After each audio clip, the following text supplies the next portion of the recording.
Good evening, great Biafrans and lovers of freedom. Good evening, wonderful people. My name is Nwada Ndidamaka. I welcome everybody to this August occasion, an urgent emergency broadcast of the Republic of Biafra government in exile. Tonight, like the Igbo said, that Igbo adage says that Anubajo Sabaya Jwebe. There is a reason why we are broadcasting at this time. The President of the Republic of Biafra government in exile, Honorable Tony Nwisi, has a message for Biafrans and lovers of freedom. So with me today in the studio is the President himself, Honorable Tony Nwisi, and Mazi Mbakwe, the patron of Umada and the chairperson for Elder Council in the Republic of Biafra government in exile, and my humble self. We are here tonight as it pleases Mr. President to let Biafrans know where the government stands in this forthcoming presidential election in Nigeria. We are transmitting from all our platform handles. Follow us, share. Umada Biafra Worldwide, Biafra Republic Government in Exile, Twitter, YouTube, Biafra Global Network. We are located on 1717 Pennsylvania Avenue, Washington, D.C. Follow us, subscribe, and share. So I have the pleasure to introduce the President of the Republic of Biafra government in exile, a man that his consistency is the reason why we still follow him, a man that believes in transparency, accountability, and no conflict of interest, a man that believes that when you look one way, you re-strategize. He gives every thought to every action, and he takes a very thoughtful decision. Follow me and welcome Mazi Tony Nwisi, Honorable President, Republic of Biafra government in exile. You're welcome, sir. Thank you very much. Can you hear me?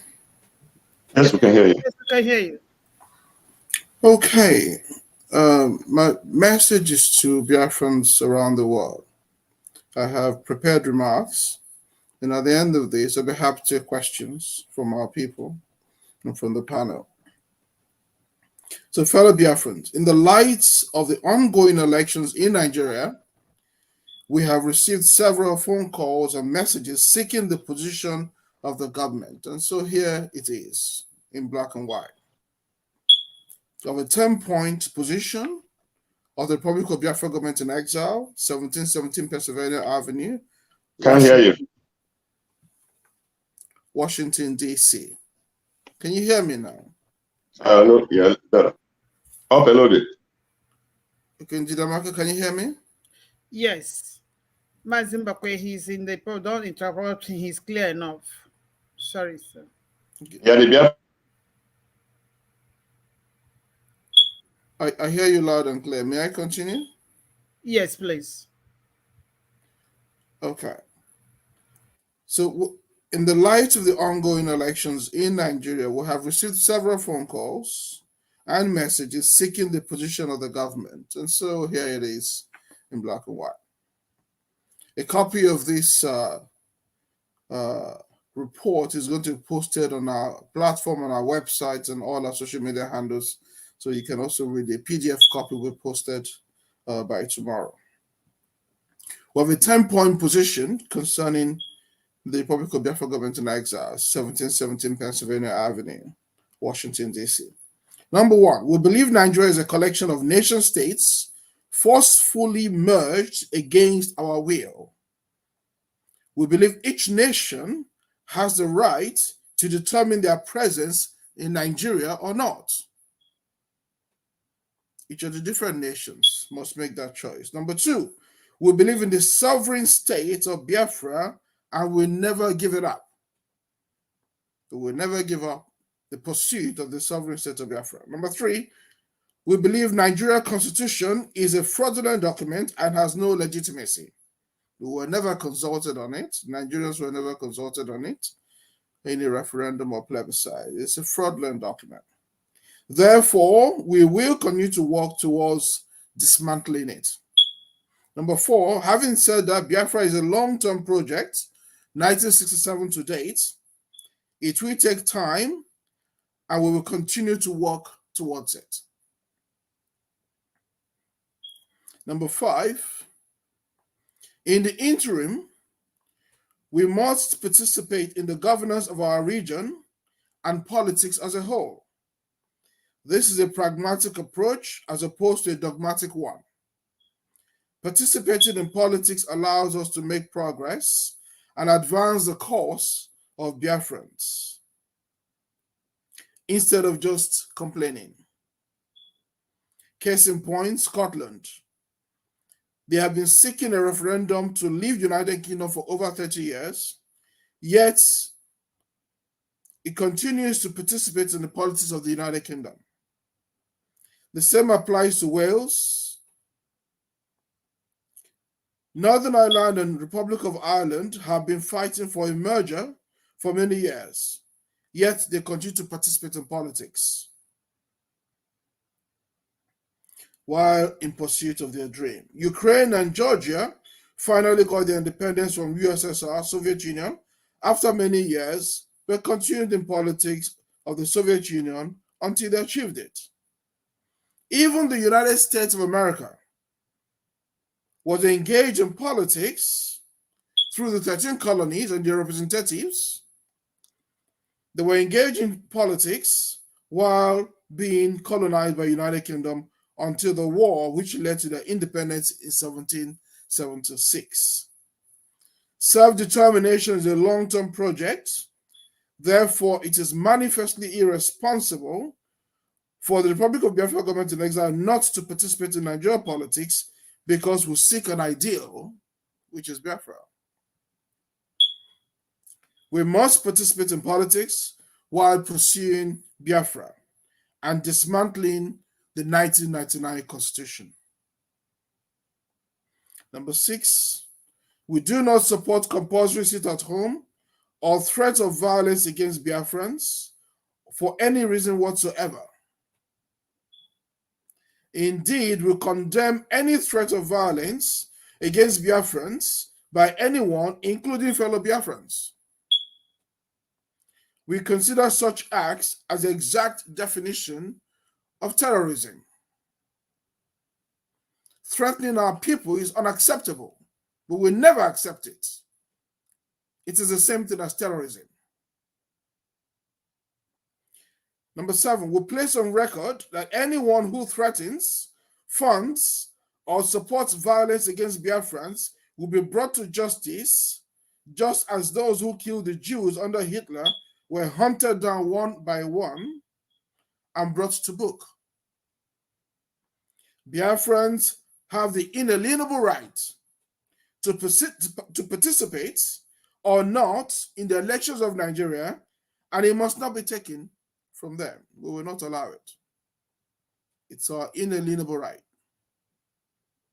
Number 8, we will continue to partner with other indigenous groups seeking self-determination, such as Yoruba, Arewa, Midwest, etc. Number 9, we ask all Biafrans to support the candidacy of Peter Obi and to vigorously campaign for his election. The Republic of Biafra government in exile hereby gives a 100% endorsement to the candidacy of Peter Obi as president of Nigeria. Thank you very much. And now I'm happy to take any questions you might have. Thank you. Wow. Thank you, Mr. President. Thank you. Very eloquently stated. The stand of the government is very clear. And we are ready to take some questions. Ask you some questions. Mazimbabwe, please. What question do you have for Mr. President? From all he has stated, that is the stand of Republic of Biafra government in exile. What question do you have for him, sir? Thank you. Thank you very much, Madam Jidamaka. And my fellow Biafrans, good evening from here. Mr. President, you had stated that the position of Republic of Biafra, government in exile, is going to be pragmatic rather than dogmatic. And going along that line, my question is, back in Biafra land, we are divided. Some are for Peter Obi, others are split into bits and pieces between Tinubu and Atiku. These are our fellow brothers. So my question is, what do you have to tell them, these people that have decided to vote against their fellow brother, Peter Obi? Because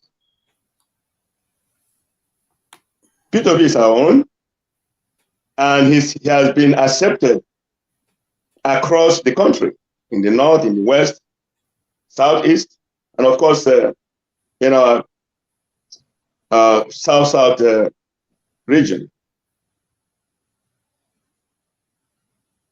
It's rather, it's a difficult thing to understand why we have become our problem to ourselves. So what do you have to tell our brothers who have decided to engage in no election in Biafra land, as opposed to coming out in mass to vote the nationally accepted candidate, Peter Obi, because he's making waves out there? I mean, so you asked it's better to... Let me take the questions one at a time. Okay. So the first question is for those who are voting for Tinubu and Atiku, and the second one is for those who are talking about sit at home. So for those who are looking to vote for Tinubu and Atiku, as far as I am concerned, any Igbo man, any Biafran who's voting for Tinubu or Atiku is a traitor. Any Igbo man who's voting for Tinubu or Atiku is a traitor. I can't find a nicer word with which to describe it. Because on what basis would you vote for Atiku? Another Fulani man? After Fulani has been killing our people? After all they have done? On what basis would you vote for Tinubu? What has Tinubu done for our people? Tinubu was there when Buhari used Nigerian army to attack Nnamdi Kanu in his home. When a man commits a crime, what you're supposed to do is to arrest the man, bring him before a judge of his peers. What did Tinubu do what did Tinubu do for Nnamdi Kanu or Ndigbo when Buhari used Nigerian army to assault Nnamdi Kanu and his family in his home? He did nothing for us. What has Tinubu done to help develop Ali Igbo? Nothing. Okay? Neither has Atiku done anything. So any Igbo man voting for Tinubu or Atiku is a traitor. He's definitely confused. And in the fullness of time, we're going to flush all the traitors that are Igbo out. All of them will be flushed, from politicians to citizens, they will be flushed out. You see, most people forget what happened with the Jews. The Germans who partnered with Hitler to send the Jews to the concentration camp and to the gas chamber. People forget, after Israel got their independence, they went after each and every one of those men. All of those men who colluded with Hitler to put Jews in the gas chamber, the Mossad and the Israeli government went after each of those men, found them in hiding all over the world, even the ones that changed their names and all of that. They tracked them down and they arrested them. They brought them, they faced justice in Israel, and they're all in jail now. The same thing will happen to all the traitors in Igbo land. People say 99 days for a thief, 1 day for the owner. Biafra will come. Biafra will come. And when Biafra comes, we will take the measure of these men, of these traitors. So that's the first thing I will say. The second thing I will say, the issue of sit at home is a nonsense. It's a nonsense. It's an idiotic idea. It is an idea formed out of a depraved mind. It is an idea formed out of ignorance. Okay? We're in Nigeria. We are Biafrans, but we're currently in Nigeria. We're not the only one going through self-determination. We're not the only one that have gone through self-determination. Yugoslavia was previously one country.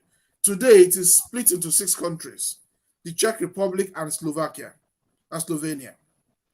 6 countries came out of it. They were chasing self-determination. Scotland is chasing self-determination within the United Kingdom. They're still there. They participate in election. Wales is in the United Kingdom. They participate in elections. They all want their freedom from UK. United States that we have today, the mighty United States of America, they had elections when they were colonized by Britain. Initially 13 colonies that eventually became the 50 states of the United States of America. The 13 colonies, they participate in elections. They send representatives to Philadelphia. So what are you talking about? Ukraine and Georgia were formerly in Soviet Union. They wanted self-determination. Eventually they got it. But in the process, they still participated in elections. It's a process. We're talking about national matters, things that concern 70 million people, and then 200 million people. 70 million of Biafra and 200 million Nigeria as a whole. It's not a one-day thing. And so Biafra is a 50-year project so far. We will get it. It's just a matter of time. But the idea of sit at home is nonsense. It's arrant nonsense. It's gross stupidity. The Yorubas are not doing sit at home. The Yorubas want Yoruba nation. They're not killing their own people and forcing them to sit at home. But Mr. President, Arewa they want their own nation, but they're not killing their people. They're not forcing sit at home. So the idea of sit at home is a nonsense. It's a half-baked idea from an ignorant and a depraved mind that doesn't understand the way the world is. Okay? So that's what I have to say. Okay, Mr. President, there is a school of thought that if we can enforce sit at home during this election, that will cause those that have held Nnamdi Kanu in bondage to release it. And also that will also enhance our quest for referendum. What do you have to say about that? Well, it's as stupid as the idea itself. It's a non-entity. It's complete stupidity. How does sit at home provoke the release of Mazi Nnamdi Kanu? It does not. The people who are holding Mazi Nnamdi Kanu are in Abuja. How does punishing your people, damaging the economy of your people, how does it put pressure on Buhari and his agents to release Mazi Nnamdi Kanu? Nnamdi Kanu is our brother. We want him released yesterday. But this is a case of 2 + 2 = 10. You know, I love mathematics because it's an exact science. Your 2 + 2 must make 4. There is no correlation between damaging your own economy, killing your own people, destroying your own people, hurting your own mother, your own father, your own brothers, your own sisters. There's no correlation. In the wildest of imaginations, there's no correlation, sir, between damaging your own people, hurting your own people, destroying your own economy, and the release of Mazi Nnamdi Kanu. If you want to release Mazi Nnamdi Kanu, you should if you want to force the hand of the government, you force the hand of those who are holding him. Buhari is from Daura. You go to Daura and cause mayhem in Daura. That's what you do. And I like what our sister said, Nnamdi Kanu's sister, the broadcast she made recently. He said, if you're a man and you think and you want to force the release of Mazi, you go to Abuja and go and cause mayhem in Abuja, which is the capital. You go to Daura, where Buhari lives, and go and cause trouble there. That will put pressure on him. Coming to damage your own economy, there's no relationship between that. It's a case of illiteracy. Okay? Now, if you're thinking Igbo politicians are the ones that sold out to Nnamdi Kanu, yes, I will accept that Igbo politicians have a hand in the selling of Mazi Nnamdi Kanu. So your efforts should be directed at Igbo politicians, not in the Igbo. That's just clear thinking. Go after the politicians. The politicians are the rogues in our society today. Yes. Igbo politicians are the rogues. They are the traitors. They are the agents of Fulani in our land. Igbo politicians are the scum of the earth. Go after Igbo politicians. They are the ones that colluded with Buhari to kidnap our brother. Not your brothers and sisters, not your mothers, not our mothers and fathers. It doesn't make any sense. Igbo politicians, you know where they live. Go to their house and go and talk to them. You know where their office is. Go to their office and go and talk to them. You can take them to court. You can take them to court in America or UK or all over the world. So go after Igbo politicians, not after your own people. There is no correlation between the two. It's a nonsense idea. It's a stupid idea.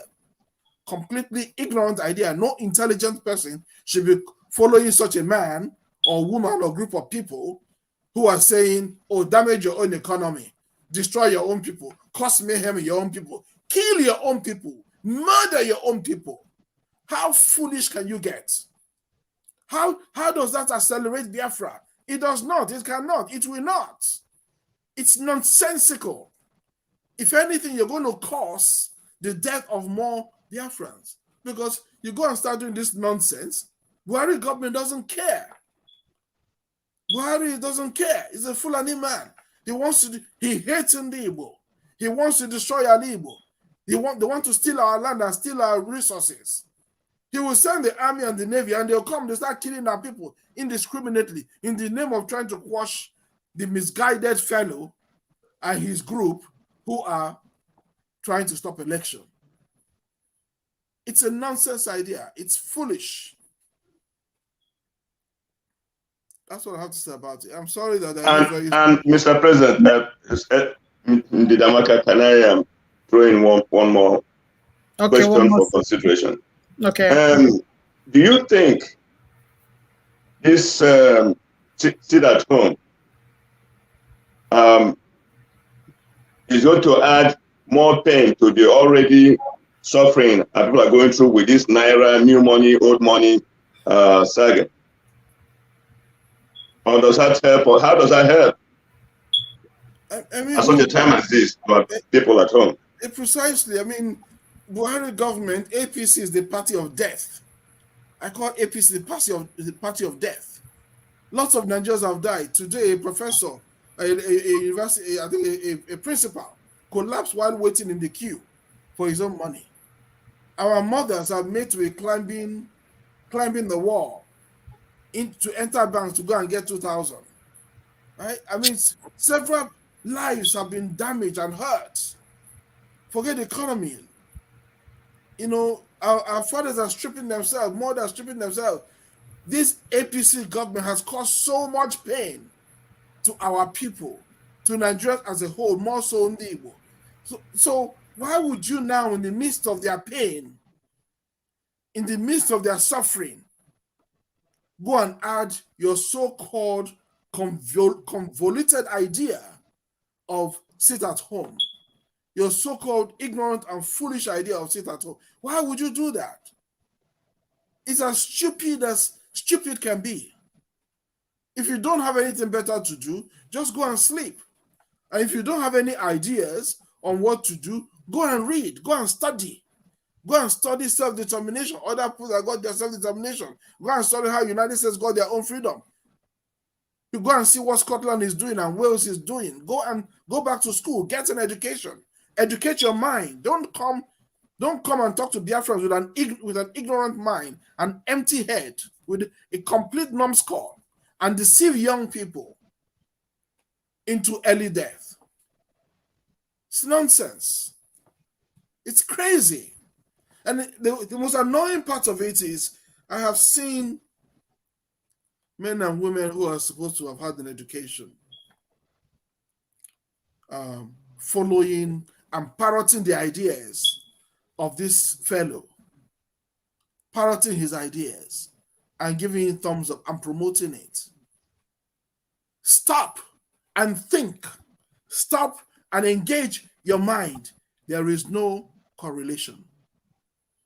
There's no correlation between sit at home and Biafra.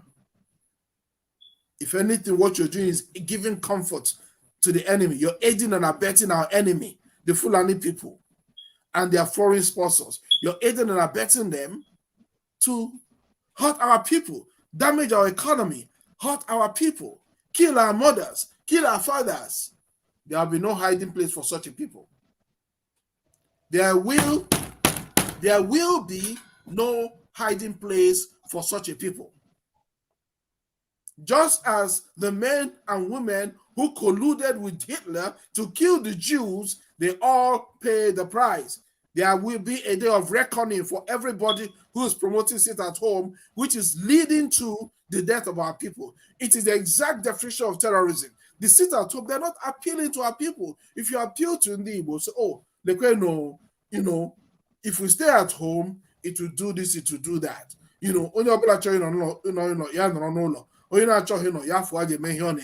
Okay? If you appeal to the good angels of our nature, that's a different conversation. Appeal to our people. Talk to them. It is their life. They have a right to vote or not to vote. When you threaten them, you are committing terrorism. The very threat itself is a crime. Now, when you now send young men out there to harass them, to threaten them, to make their life more difficult, you are committing a major crime, a crime of terrorism.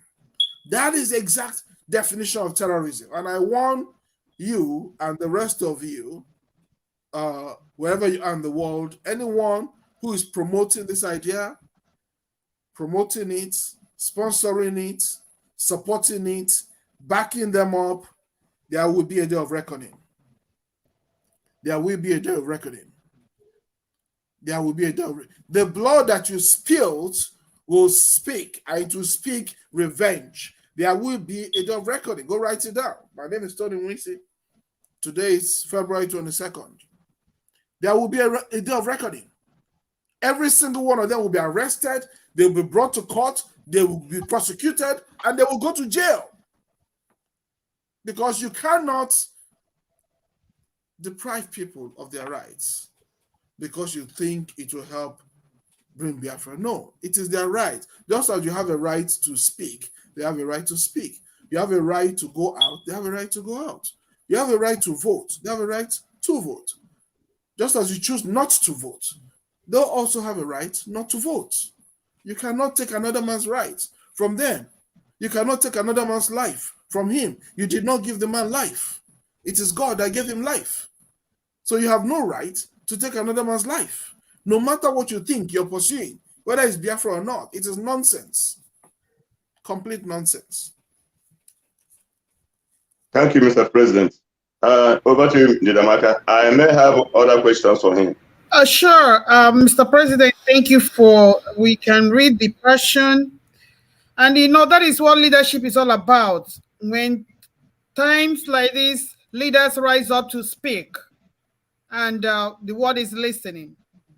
I have a question for you, sir. Thank you. These people clamoring for Biafra, like we are saying that Biafra is our religion, Biafra is our goal, Biafra is what we are looking for. But we are still in Nigeria, and if we say we're not going to be part of it, idiots will be taking decisions and be imposing it on us. Government must go, and that is why it is important to vote in people who will represent us and who will speak with integrity and act with, an element of decency in government. But some of the contemporaries that are clamoring for no election are borrowing the example of Ambazonia. Sir, what is unique about Ambazonia and Biafra? Are they in the same category as to, tow the same method the Ambazonians are towing? Because right now they're fighting. Do we Yeah, have, because it's like somebody see Lamishi Lara Paul, Shepi she got the quacker, Shepi she Paul, that kind of stuff. So are we gonna tell the Ambazonians method? Do we have the same pattern? Do we have the same collaboration with our political class? Because I just want you to tell me what I'm missing here, sir. Thank you.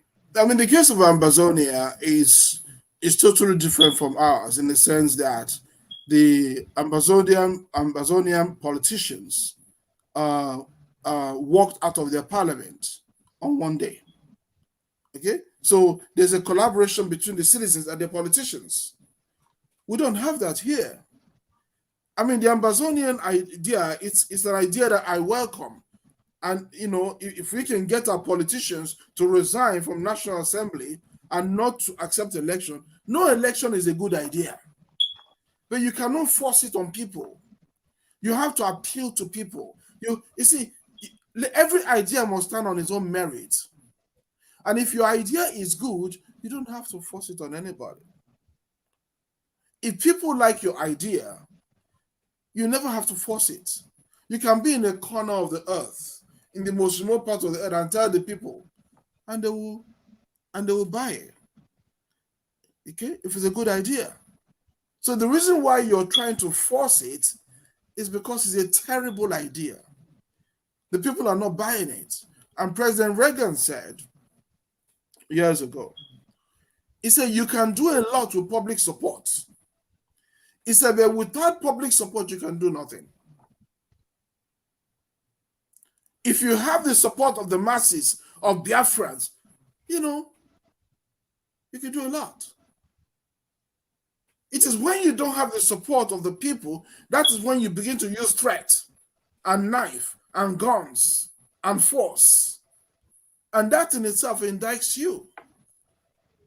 Yes, we have the Ambazonia model is a good model, but we're not there yet. They work to get to that point. So what I'm saying is that let us continue to work.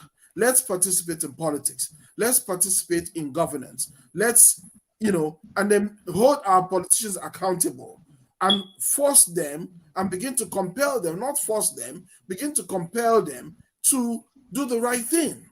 And that only comes through the power of your argument. The moment you begin to carry a gun and start threatening people, you have become a terrorist. Unless in the point of self-defense. When someone attacks you, and you have a right to defend yourself and protect your life. But telling people to sit at home under the threat of guns is the exact definition of terrorism. It doesn't make any sense. It's not going to win you any brownie points at all. And you're giving people false hope. You're peddling fantasy. You're peddling fantasy. It will not go anywhere. Yes, thank you. I really like what you said about the Ambazonian political class. They collaborated with the people and walked out of the parliament, and they started fighting their cause all in one accord. We don't have that. We are not there yet. And that is why I also agree with what you said, that people who are somewhere in their living rooms raising false hopes to the gullible must know that there is always a payback time. Another question I have for you, sir, is this. Mr. Peter Obi seems to be among three, like Jesus Christ and the two thieves. I think he's a better candidate compared to, the other two thieves in between Jesus Christ. And now, like following the political trend, it looks like the whole youth, known and unknown, are rising up to know that the power belongs to the people. I was listening to somebody in Abuja, one of the videos I came across, and the person said, they are giving Peter Obi the mandate, and if he goes there and he does not perform, the same way they gave him the mandate is the way they're going to go take it away from him. That the youth of caliber have risen up and they must take their nation from them. So that tells me that by the time we start electing people, into positions of authority and the electoral positions, they can start amending things and people will now know their right. One thing the people clamoring for no election do not understand in Biafra land, that we have been conquered institutionally, we have been conquered economically, we have been conquered in everything. So if Peter Obi can come and start rebuilding economic conquest we already have, or start building other things, structural things we have already been conquered, is a plus to our, our advancement to our goal, which is Biafra. So my question to you, sir, I saw a video where Mazi Nnamdi Kanu stated the importance of democracy and the need for us not to mouth the importance of democracy or not to stall democracy. We will be termed anti-democracy and the world will now use it against us. These people clamoring to be working for Mazi Nnamdi Kanu, and they are trying to, mouth democracy. What do you think is behind this, sir? Is they going to endanger Nnamdi Kanu? Are they really working for Biafrans, or they working for Nnamdi Kanu? Because I could remember Nnamdi Kanu, even in a call, somebody called, and he made it categorically clear that we cannot mouth democracy. The whole world is clamoring for democracy, and we will not stop democracy. And democracy is election of the people, by the people, for the people, if I'm getting it right. So these people now calling themselves standing for Nnamdi Kanu, and they want to stop democracy. Do you think they are trying to paint Biafrans badly, negatively, or what do you think this implication will be to Nnamdi? However, Nnamdi made his stand on this issue categorically clear. He is for democracy. So what do you think, sir? Nnamdi Kanu's position is quite clear. I mean, I think everybody has seen the video where he's talked about elections and the fact that you must follow democratic, means. I mean, even without Nnamdi Kanu saying it, it goes to reason. It's common sense. What kind of society are you trying to build? You're trying to promote anarchy, right? Or you're trying to promote order. So you don't have to wait for Nnamdi Kanu to tell you that you should follow democratic process. That is the way civilized nations work.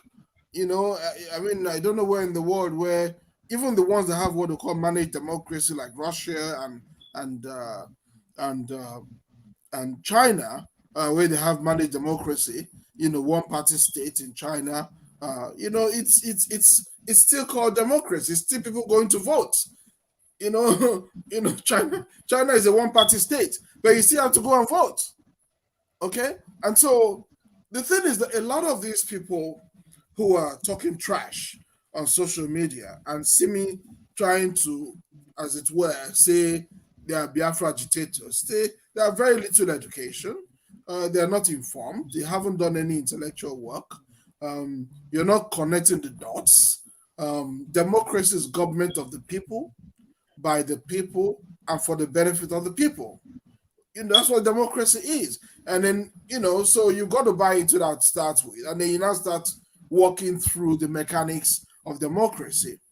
In United Kingdom, in the US, it's mainly a two-party states. Democrats and Republicans, or Tories and Labour in the UK, for instance. That's where that works. In China, it's a one-party state. So different flavors of it, but you still have to participate in democracy. And you have to vote. If you don't vote and you're trying to rubbish it and all that, then what you're doing is promoting anarchy. If you don't like the way the politics is run, my father taught me this when I was a teenager. He said, son, number one, don't break the law. My dad taught me that when I was a teenager. He said, don't break the law. He said, because they'll throw the book at you. The law is there for a reason, number one. Number two, he said, if you don't like the law, if you do not like the law, he told me, run for parliament. Become a member of parliament, a member of Congress, run for National Assembly, and then change the law from within. But don't break the law. Don't become a criminal. So it's common sense. If you want anarchy, then you get into all this kind of shenanigans, which doesn't make any sense whatsoever. And the test there is, if what you're asking others to do is to do unto others as you would like to be done unto you. If you stay in one corner of the world, we have our people in California, in Tampa, we have our people in Europe, Eastern Europe, Western Europe. From the comfort of these places, their jobs secure, their lives secure. If they have a problem, they call 911 and police come and help them out. And, they are safe. It doesn't affect their jobs. Nobody's stopping them from going to work. And then you stay in the comfort of those places, and then you're telling people at home who earn their money day by day by going out to sell that they should not go out. You're telling people whose daily livelihood, the ability to feed their children, is by going out to sell something or to buy and sell, to trade. You're telling them to stay at home. The bus drivers who earn their money by driving buses, you're telling them to stay at home. And on and on and on and on. Your own job is not affected in Europe where you are. Your livelihood is not affected. Your security is not affected. Imagine the mothers who are sick. Imagine the mothers who are pregnant with babies. Imagine somebody who has an emergency, whose son is experiencing an emergency, convulsion, or whatever, and they need to take their child to hospital for treatment. You're telling them to stay at home. You're telling them to die at home. There will be a day of reckoning. There will be a day of reckoning for all the people who are promoting this forced sit at home, threatening the life of Biafrans, those who are giving him money, those who are giving them money, those who are supporting them, those who are promoting them on social media and all of that. There will be a day of reckoning. Go write it down. The day will come when all of them will be arrested and brought before a judge and jury in Biafra land. That's not the way it's done. If you want to commit suicide, hey, go jump into the river. You know what I mean? If you don't want to live anymore, and you live in California, you live in Tampa, you live wherever in the United States, in England, in America, in Finland, or wherever you live in Europe, and you're sick and tired of living, go jump into a lake by yourself. Hey, it's your life. But don't threaten other people. We're totally diametrically against that. Thank you very much. Thank you, Mazimbabwe. I have this before. I know you have more questions for Mr. President. I have this question for you, Mazimbabwe. Mr. President, I know it's your day, but Mazimbabwe, please. I just want to know, our brother that they are saying that he is the representative of whatever spokesperson for Biafra that is issuing order from the kitchen of his wife. So I know you are a veteran. You lived it all. You've seen it all.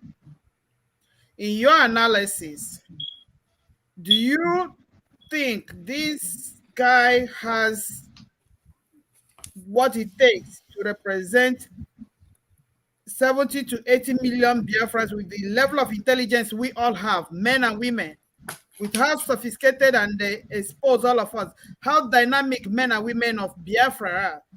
Do you think, in your own understanding, that this self-acclaimed Biafra spokesperson has what it takes to represent sophisticated men and women, highly educated men and women of Biafra? I want you to come from you because I know you have seen please don't, Mazimbakwe, don't answer that question. We're going to have a session for veterans like Mazimbakwe and Venerable and all of that, because a lot of people who are talking smack on social media, they have not experienced the war. They have not put life and limb in danger on the line. We're going to have a session where Mazimbakwe, as a veteran, as an experienced man, as an elder who's done it or seen it all, will address our people. So that it's okay to go and talk smack, but they need to listen. We need to hear. Maybe tomorrow's session or so, we're going to have a special session where, Mazimbakwe, as a veteran, will talk to our people. So I don't want to preempt. I don't want to take away his thunder. I want to promote that session so that our people will actually hear from a real veteran who has not a wannabe, or so some self-proclaimed whatever in some remote part of the world. Thank you. So let's take the other questions you may have, and then we're going to bring the session to an end. Mazimbakwe, if you have further questions for Mr. President, go ahead. Okay, I hope, Madam Ndamaka, you are okay with that President's response. Sure. That would be a discussion for another day. Yeah, sure. But Mr. President, I know today's broadcast is not directed to Biafrans alone, or indeed. Yeah. It's a global thing. It's also directed to our brothers in the western side of Nigeria, the Yorubas, and also our people from the coastal area, as well as the northern group. Yeah. That don't believe that the way Nigeria is heading is the right way. What message do you have for our Yoruba brothers in particular? Thank you. It's a good question. I have two questions. The second question is,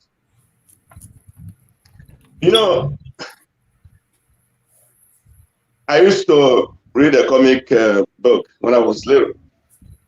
And this comic character, if I could remember very well, it's called Don Quixote. This is a guy who got so obsessed with the windmill, the giant blade that rotates and generates electricity. Yeah. He watched that windmill cut through innocent birds that flew across it, cut him into pieces. And he wasn't happy. He felt that was a little too inhuman, and decided to go against that windmill. He gathered his machete and club stick and went up there with the idea of challenging the windmill. And lo and behold, he was slashed into pieces. So this time around, with what is going on, with the level, with our position, with our resources, do you think it makes logical sense for a midget to challenge a giant? Because this is a case in point. I mean, Nigeria government has fought wars, at least in Africa. So they have seasoned soldiers, even though things may have happened and there may have been some defection. but they're still intact. Do you think you, as an activist that has nothing, can successfully go against a force like that? I'll answer the second question first, and I'll go to the first question. The second question: Do I think whether I can immediately can go after the Nigerian government? It's a suicide mission.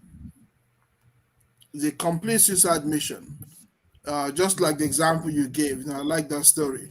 The guy. That's what illiteracy does. That's what half education does. See, that's what ignorance does. The guy going after the windmill did not have an understanding of what was going on. So, based on his little insight, he thought he could go after the windmill. Okay, that's what ignorance does. You can't go after the windmill. So anyone trying to go after the Nigerian government, oh, we're going to get Biafra by force, by fire. Colonel Ojukwu, who became general, commanded an army and did not win. Because the Biafran war was not just against Nigeria. Nigeria was helped and sponsored by Britain, by Russia, and so many other countries. So the war Igbos, Biafrans fought against Nigeria was not just against Nigeria. It was war against against Britain, which is the world's first superpower. America is the world's superpower right now. But people forget that Britain is a superpower. Britain was the world's first superpower. That little island called Britain colonized half the world, including the United States, including India, Pakistan, Canada, Australia, most of Africa. Britain is a superpower, still is a superpower. Yeah, today America is calling the shots, but Britain is still a superpower. So the war that Biafra fought against Nigeria was not just against Nigeria, it was against Britain. It was clear it should be called the war between Biafra and Britain. And it wasn't just against Britain alone. Russia, which is another superpower, was supporting Nigeria.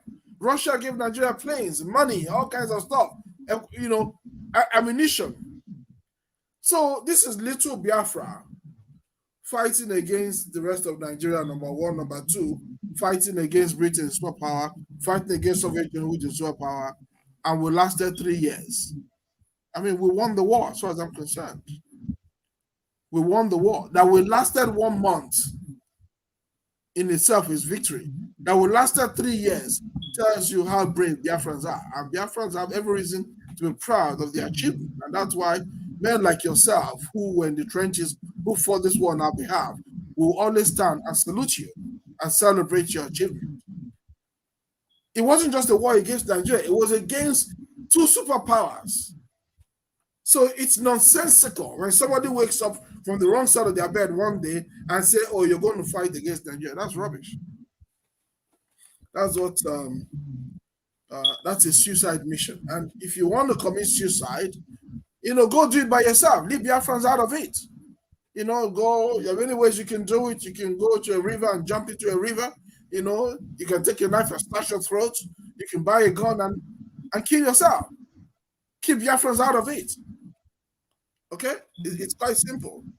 On the issue of our Yoruba brothers, for instance, I understand the sentiment why you may want to vote for Tinubu, for instance, or the Arewa brothers who may want to vote for Atiku, for instance.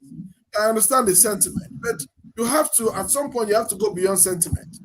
So you look at Tinubu, for instance. Tinubu is part of APC. The mess we're in right now, who caused it was Tinubu. Tinubu is the one that came in 2015, the election, and said, oh, when Britain was in trouble, they called their general. When America was in trouble, they called their general. Tinubu was one that came and sold Buhari to us. I never liked Buhari. I never voted for him. I never supported him. He's an evil man. He doesn't love Nigeria. He's not even a Nigerian. He's from Niger Republic. Okay? Was Tinubu who sold Buhari to Nigerians. Why? Because of a side deal. Supports Buhari, and then after he's done 2 terms, he'll hand over to him, which is where Emilokon came out of. He could not help himself. He had to blot it out. That is the kind of leadership he's going to bring, turn by turn leadership. So for you, as a Yoruba man, you will say, oh, I want to vote to you, Tinubu and all of that. Is that the kind of leader you want? Turn by turn? So the question now is, after Tinubu, whose turn is it next? Is that the kind of country you want? You know, for those who are thinking of Atiku, you know, Atiku is wanted in the US. Tinubu and Atiku have not been to the US for God knows how long. They dare not step into the United States. Why?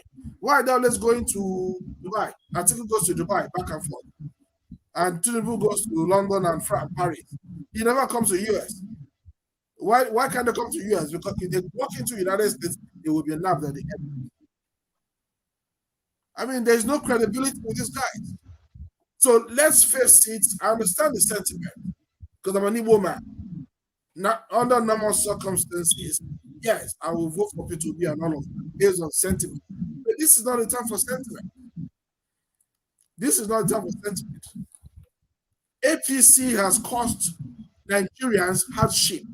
APC has cost the death of so many Nigerians with this money shenanigan. And this money shenanigan is Buhari versus Tinubu. Eminoko politics. Buhari trying to frustrate Tinubu after they've done a deal which brought Buhari to power. That's the nonsense you're going to get. Is that the kind of country you want? Is that the kind of government you want? That's not going to get you anywhere.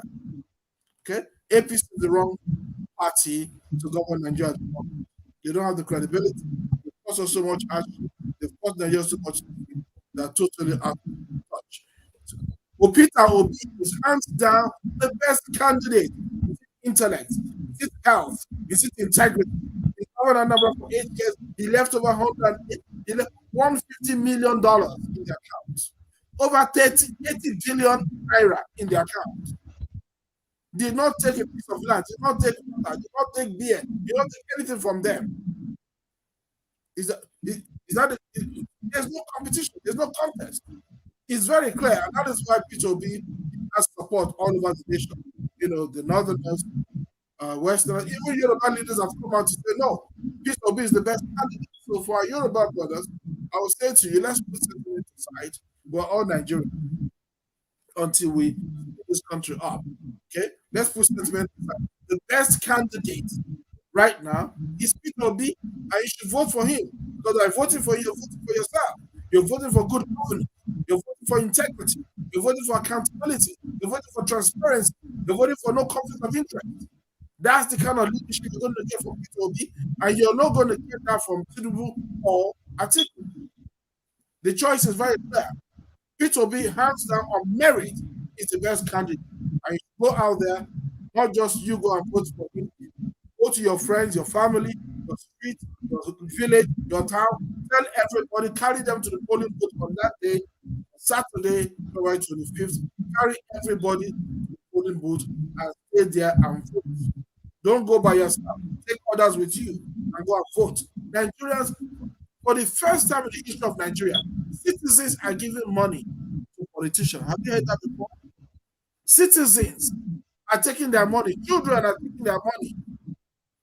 10 naira, 20 naira, 100 naira will support P2B. Instead of politicians bribing citizens and giving them money and all of that. P2B is a candidate that Nigerians want. P2B is the best candidate. P2B is the only candidate with a track record. He's the only candidate with credibility. The only candidate with integrity. He's the only one who can deliver. So vote for P2B. Tell everybody else for P2B. You know, Mr. President, you know, some people might argue that P2B did this or that in the past, killed our people and dumped them in the river or whatever you have you. But nobody is perfect. So wouldn't he be considered the better evil? Anyhow you cut to slice it, all those, I don't know anything about all of those. That's a conspiracy theory. I don't remember Peter Obi being arrested and taken to court and charged and having a sentence. It's conspiracy theory. So anyhow you cut or slice it, Peter Obi is the best candidate for the reasons I've given. And what you should do is tell your friends and family, everybody go and vote for Peter Obi unless you want a repeat of APC shenanigans. Look at what we experienced from APC in the last 2 months. Look at the suffering. If you want a repeat of that suffering, go and vote for Tinubu. This time that you can't even allow you to get 20,000 naira or 2,000 naira. Next time with Tinubu in power, you will not get anything. They will steal the bank. They will steal everything. 1 naira you will not get. So this is the time, if you want to put a stop to the insecurity, put a stop to a government that does not obey court order, right? Which court order has Buhari obeyed? Is it the release of Mazi Nnamdi Kanu? Or is it the Supreme Court justice? APC is a party of death. It's a party that does not obey court order. Okay? The same thing with PDP. They are the same people. They just change their father. The same people. Peter Obi is the clear differentiator in this election. And if you want to repeat a continuation of your suffering in Nigeria, go and vote for Tinubu. But if you want a new government, a new leadership that's going to bring integrity and bring transparency, accountability, and bring good governance, give you power, give you light, and give you a better government, then the only candidate to vote for Peter Obi and that. Thank you very much. Thank you. Thank you, Mr. President. You have really done justice to this, and you made your stand and the stand of your government clear in this press release. And we encourage. I join you in telling our people, please share these brokers, get your friends, brothers, sisters, relatives, tell them to go and vote. Nothing mega. The day Biafra belongs to all of us. And this is no longer Igbo matter. This is a national matter now. That the best candidates have been selected among the 3 chiefs. The better chief have been given to us, and we are ready to go with the better chief. Nobody is perfect, but we're not here to judge them. We are here to see who can serve it, who can do a better job. Tinubu has a very devastating health condition. His wife is younger. Whether she's pushing him to do I don't know why that woman cannot hold her husband and let them go and enjoy the money they looted from Lagos. She has been a senator. I don't know why she's pushing that man to go and die ahead of his time. We are tired of voting presidents that will die in the position 1 year. When they're elected. This guy Atiku himself has a very devastating health issue as well. He has some cardiac issues. Atiku is more or less a Cameroonian. Let's speak it for the first time, honestly. Let us give Peter Obi the support. That if he doesn't deliver, we go and visit him. But for now, between these 3 men, or among these 3 men, Peter Obi is more credible. I call on everybody. I join Mr. President. Get up on Saturday. Go and vote. Let's vote for him. I forgot that they deny him that position. The world knows that Peter Obi is the best. He's getting it. And it will be so appalling that the Yorubas will vote for Peter Obi. The Arewas will vote for Peter Obi. The Middle Belt will vote for Peter Obi. And then shenanigans in Igbo land will be the one that will make their brother not to. The hatred people will face. Oh, one lot of children will inherit it. I tell you the truth. And I want to correct this impression that is going on social media. When people generalize, people in the United States telling them to stay at home. We are now have dissociated ourselves from the people in the United States and all over the world that are saying do not go and vote. Our goal is Biafra. But we are supporting that our people on the ground should go and vote for our brother. If Peter Obi gets there and he gives us good road, that is advancing our cause to Biafra. At all, 9 was passed. On that note, Mr. President, we thank you. And Mazin Bakwe, I'm sorry we have 6 minutes above our time. We will come back tomorrow to keep propagating this message. We must vote our own. He is the most credible person to be voted in. Peter Obi and his partner, Dati, they are the most credible among these other people. Let's vote for him. On that note, we say join us tomorrow at 12 noon Eastern Standard Time, which should be 6 p.m. Biafran time, as we keep propagating this message of hope. On that note, we say, Mr. President, thank you. Mazin Bakwe, thank you. And Biafrans, pick your PVC. Go and vote Peter Obi. He is the most credible. Do not pay attention to the shenanigans of those people who are speaking with two sides of their mouth. They don't have the education, they don't have the blueprint on how to get Biafra for us. And look at the people, and we will get Biafra, they have stopped counting. I thought they are counting, they have stopped counting. We want to know how they're going to pay. One thing we tell them is that we don't want Biafra land to be a bloodbath. We don't want that battle to be thrown in Biafra land the second time. They should take it to where they know where to take it. They're not in Biafra land.